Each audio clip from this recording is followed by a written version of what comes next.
안녕하세요. 메가랜드 박철호 교수입니다.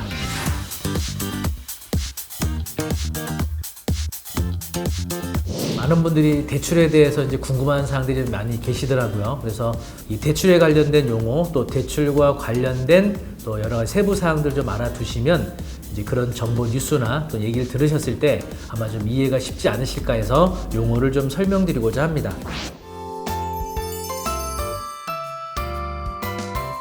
LTV라는 이제 말을 많이 들어보셨을 텐데요. 론투밸류 레티오라고 해서 담보 인정 비율을 말하는 겁니다. 그 주택의 대출을 받는 사람이 아니고요. 대출을 받는 그 부동산에 대한 비율을 결정하게 되는데 5억짜리 부동산과 10억짜리 부동산에 따른 대출 한도를 결정을 하는 겁니다. 대출이 주택에 대한 규제가 있기 전에는 모든 그 LTV가 70%였습니다. 최고 한도를 LTV 70까지. KB 부동산 시세에 기준한 LTV 70, 다시 한번 KB세의 70%가 대출 한도가 된다고 보고요. 또는 경매의 경우에는 법원 감정가를 시세로 보고 거기에 70을 적용하기도 합니다. 현재는 주택에 대한 대출이 많이 규제가 되고 있어서 이런 경우는 경매나 매매나 동일하게 LTV가 적용된다는 거 유의하시면 좋을 것 같아요. 무주택, 서민 실수요자의 경우는 서울에서는 LTV가 40에서 50% 나온다 보시면 되고요. 또 기존의 주택을 가지고 계실 때는 추가 대출이 안 된다는 거. 예외적으로 기존 주택 처분 조건 걸시면 LTV를 또 40% 받으실 수 있다는 거.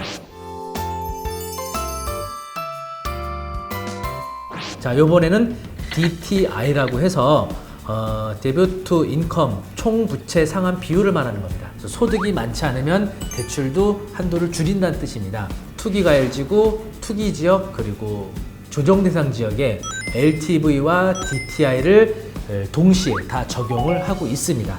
무주택 서민들은 LTV도 40%, 그리고 DTI도 40%.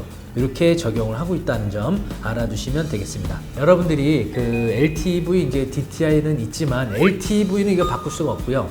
DTI 같은 경우는 여러분 이제 소득이 좀 부족한데 소득 대비 좀 대출 많이 받고자 하시는 경우는 농협이나 새마을금고 또 신협 같은 이 금융권을 이용하시게 되면 이제 DTI에 있어서 조금 부드럽게 적용을 해서 여러분이 이제 받고 있는 소득보다는 조금 더 많은 대출을 받으실 수가 있습니다.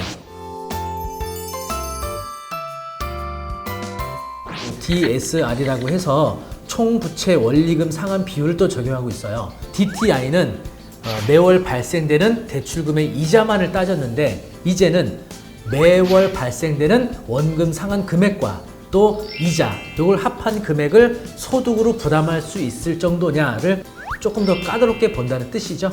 담보가치 대비 LTV를 70%까지 해준다는 것은 많이 주는 거기 때문에 금융기관이 나중에 경매를 통해서 채권 회수할 때 위험해지거든요. 그래서 반공제 3,700을 차감합니다. 서울의 경우. 이 3,700이라는 것은 주택임대차보호법에서 최우선 변제 임차인을 보호하기 위한 금액이거든요. 규제 지역이 아닌 지역에서 LTV 70 받으실 때는 반공제가 거의 들어간다.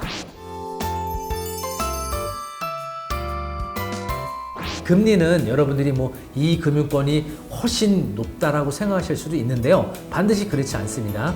1금융권과 새마을 농협 같은 이 금융권 간의 금리 차이는 크지 않습니다. 물론 여러분들이 감당할 수 있는 범위 내에서 대출을 받는 게 좋겠죠. 그래서 적절하게 잘 이용을 해주시면 좋을 것 같습니다. 대출과 관련된 용어 몇 가지 알아봤습니다. 감사합니다.